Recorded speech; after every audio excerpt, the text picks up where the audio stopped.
అధ్యక్ష,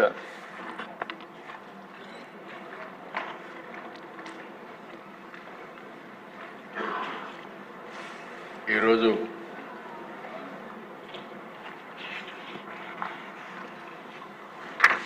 ఏదైతే ముఖ్యమైన సబ్జెక్ట్ అధ్యక్ష,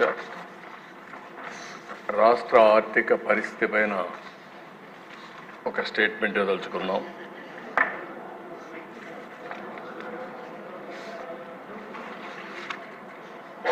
ఇక్కడ ఒకసారి చూస్తే అధ్యక్ష,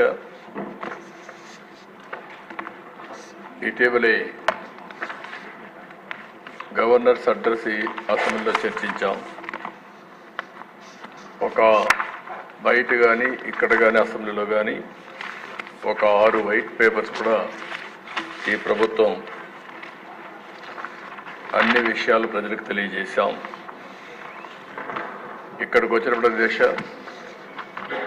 అతి ముఖ్యమైనది ఆర్థిక వ్యవస్థ. డబ్బులు లేకపోతే ఏం చేయలేం. ఈరోజు ఏ విధంగా ఆర్థిక సంక్షోభంలో రాష్ట్రం ఉందో మీ ద్వారా, ఈ హౌస్ ద్వారా రాష్ట్ర ప్రజలకు తెలియజేయాలనే ఉద్దేశంతోనే ఈ స్టేట్మెంట్ ఇస్తున్నాను. ఎందుకంటే అధ్యక్ష, దీనికి కొంత హిస్టారికల్గా కూడా కొంత వెనక్కి పోవాల్సిన అవసరం ఉంది. 14 నుంచి జరిగిన పరిణామాలు అవన్నీ కూడా ఒక అవగాహనకు వస్తే భవిష్యత్తులో ఏం చేయాలనేది మనందరికీ ఒక క్లారిటీ వస్తుందని చెప్పి తెలియజేసుకుంటూ, నెక్స్ట్ స్లైడ్ అధ్యక్ష, ఏదైతే బైఫర్కేషన్ జరిగినప్పుడే చాలా మనకు సమస్యలు వచ్చాయి. బైఫర్కేషన్ జరిగినప్పుడు ఒక అన్సైంటిఫిక్,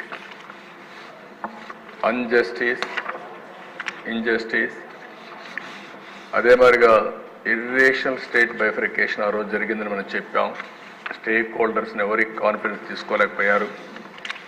కొన్ని సమస్యలు వచ్చాయి. ఏదైతే ఆ రోజు చాలామంది పెన్షన్లు కూడా రావని భయపడే పరిస్థితికి వచ్చారు. అంత భయంకరమైనటువంటి, ఒక మాటలో చెప్పాలంటే ఎవరికి చెప్పకుండా బైఫర్కేషన్ చేయడం అనేది, కనీసం చర్చ జరుగుంటే ఇంకా కొంత లాభం వచ్చేది. అది కూడా జరగలేదని ఆ రోజు మనందరి అభిప్రాయం.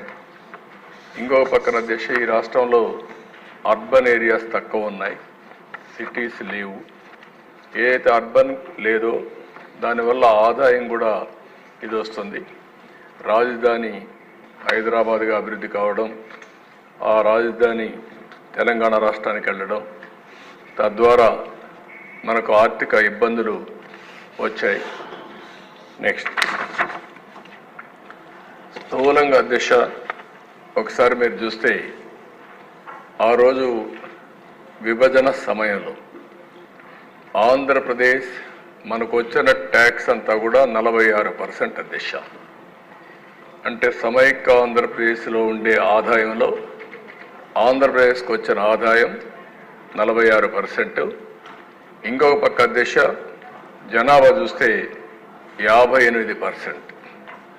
జనాభా 58%కి 46% ఆదాయం, 42% జనాభాకి 54% ఆదాయం వచ్చే పరిస్థితికి వచ్చింది. అక్కడి నుంచే ఈ సమస్యలు ఇన్హరెంట్గా మనకు ప్రారంభమైనాయి. ఇంకొక పక్కన దేశ అసెట్స్ కానీ ఆస్తులు కానీ హైదరాబాద్లో ఉన్నాయి. ఇంకొక పక్కన షెడ్యూల్ 9 and 10 రీఆర్గనైజేషన్ యాక్ట్లు ఏదైతే పెట్టారో అవి ఇప్పుడు కూడా పరిష్కారం చేసుకోలేకపోయాం. ట్యాక్స్ రీఫండ్ దిశ కంపెనీలన్నీ హైదరాబాద్లో పెట్టాం. రిజిస్ట్రేషన్ ఆఫీసులు హైదరాబాద్లో ఉంటాయి, ఆపరేషన్స్ ఇక్కడ ఉంటాయి. ఒక ఉదాహరణ మీరు చూస్తే కృష్ణపట్నం పోర్ట్ ఇక్కడ ఉంటుంది, రిజిస్ట్రేషన్ ఆఫీస్ హైదరాబాద్లో ఉంది. రిజిస్ట్రేషన్ ఆఫీస్ హైదరాబాద్లో ఉంది కాబట్టి జనాభా ప్రకారం ఆదాయాన్ని డివైడ్ చేస్తారు. ఇలాంటి ఇన్హరెంట్గా వచ్చిన సమస్యలు కూడా యాడ్ అయినాయి. ఫైనల్గా దశ సర్వీస్ సెక్టర్, ఎక్కడైతే సర్వీస్ సెక్టర్ ఎక్కువ డెవలప్ అయితే, ఇండస్ట్రీ బాగా డెవలప్ అయితే ఆదాయం పెరుగుతుంది రాష్ట్రానికి. కానీ సర్వీస్ సెక్టర్ అక్కడ వెళ్ళింది, వ్యవసాయం ఇక్కడ వచ్చింది. వ్యవసాయంలో ఆదాయం తక్కువ ఉంటుంది రాష్ట్ర ప్రభుత్వానికి, ఏ ప్రభుత్వానికైనా. పక్కన మీరు ఒకసారి చూస్తే అధ్యక్ష, హయ్యర్ పాపులేషన్ లోయర్ రెవెన్యూ. 58% మన పాపులేషన్ అయితే 42% మనకు వచ్చినటువంటి 46% మనకు వచ్చినటువంటి రెవెన్యూ.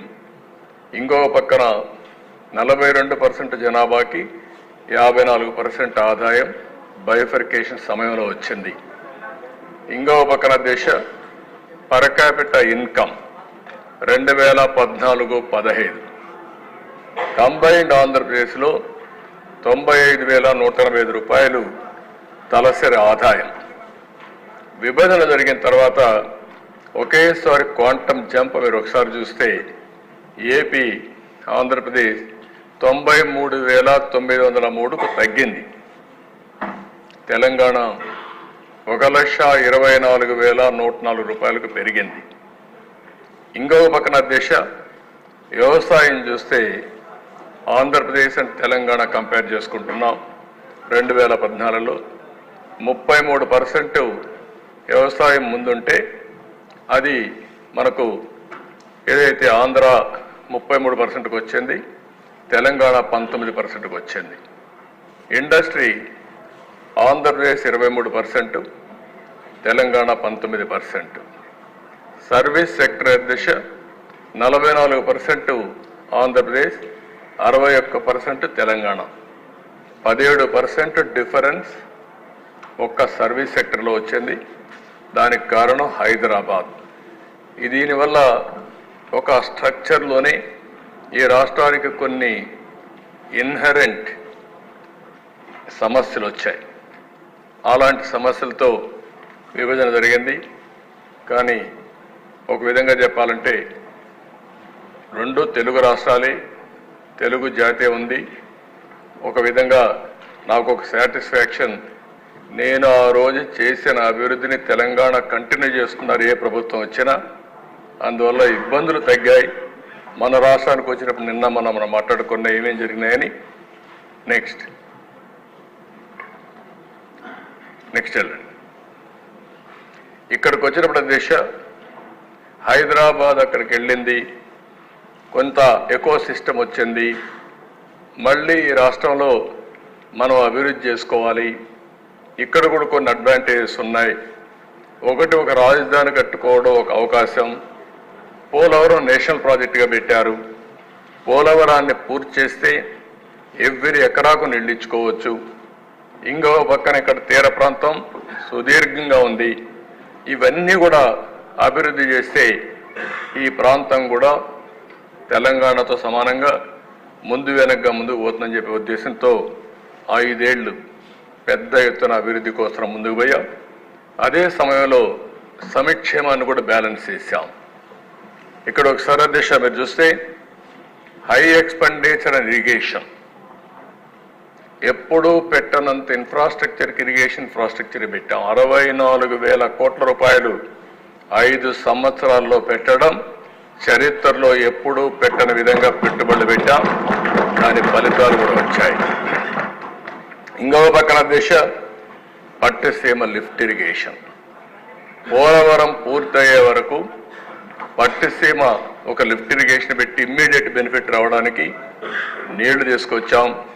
1,667 కోట్ల రూపాయలు పెడితే ఈరోజు దానివల్ల వచ్చినటువంటి ఆదాయం మీరు చూస్తే దగ్గర 7 సంవత్సరాలు 10 సంవత్సరాల్లో 44,000 కోట్ల రూపాయల ఆదాయం వచ్చే పరిస్థితి వచ్చింది.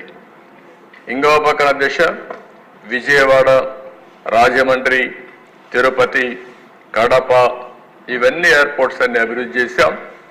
భోగాపురం న్యూ ఎయిర్పోర్ట్ కన్సీవ్ చేశాం. ఎప్పుడో ఇది ఆపరేషన్ అయి ఉండాల్సింది, కావాలని మళ్ళీ క్యాన్సిల్ చేయడం, ల్యాండ్ తగ్గించడం. దానివల్ల ఇప్పటికీ రాబోయేగా 2 సంవత్సరాలు పడుతుంది పూర్తి కావాలంటే. ఓర్వకల్లు కర్నూలులో ఎయిర్పోర్ట్ కూడా తీసుకొచ్చాం. అదైతే 1 సంవత్సరంలో ప్రారంభించాం, 1 సంవత్సరంలో పూర్తి చేశాం. రోడ్స్ అయితే దిశ 4,326 కిలోమీటర్లు రోడ్ నెట్వర్క్ డెవలప్ చేశాం. ఉండే ఎయిర్పోర్ట్స్ కాకుండా మచిలీపట్నం, బాబనేపాడు, రామాయంపట్నం కొత్త పోర్టులు ప్రారంభిస్తే అవి కూడా పీపీపీ మోడల్లో వెళ్తే మళ్ళా పాలసీ మార్చి దాన్ని ఈపీసీ మోడల్ తీసుకొచ్చి తనకు కావలసిన వాళ్ళకి అప్పచెప్పే పరిస్థితికి వచ్చి అవి కూడా బాగా డిలే అయ్యే పరిస్థితి వచ్చాయి. కాకినాడ స్పెషల్ ఎకనామిక్ జోన్ కింద ఎక్కడా దేశంలో లేని విధంగా ఒక 8,000 ఎకరాలు అక్కడ మనం అక్వైర్ చేస్తే అవి కూడా దౌర్జన్యాలు జరిగి అవి కూడా వ్యక్తులే మార్చుకునే పరిస్థితికి వచ్చారు. ఆ విషయాలు ఇక్కడ కాదు, ఇంకొక విషయంలో నేను మీతో మాట్లాడతాను. ఇంకో పక్కన దశ ఈజ్ ఆఫ్ డూయింగ్ బిజినెస్. 5 ఏళ్లలో ఒక్క సంవత్సరం మనం 2వ ప్లేస్కి వచ్చాం. 4 సార్లు నెంబర్ 1 ప్లేస్లో ఉన్నాం. స్కిల్ ట్రైనింగ్ 8 లక్షల మందికి ఇవ్వగలిగాం. విసిఐసి, సిబిఐసి ఈ 2 ఇండస్ట్రియల్ కారిడార్స్ని Vizag Chennai industrial corridor, Chennai Bengaluru industrial corridor ఈ 2 కూడా డెవలప్ చేశాం. 14,213 ఎకరాలు ఇండస్ట్రియల్ ల్యాండ్ని మనం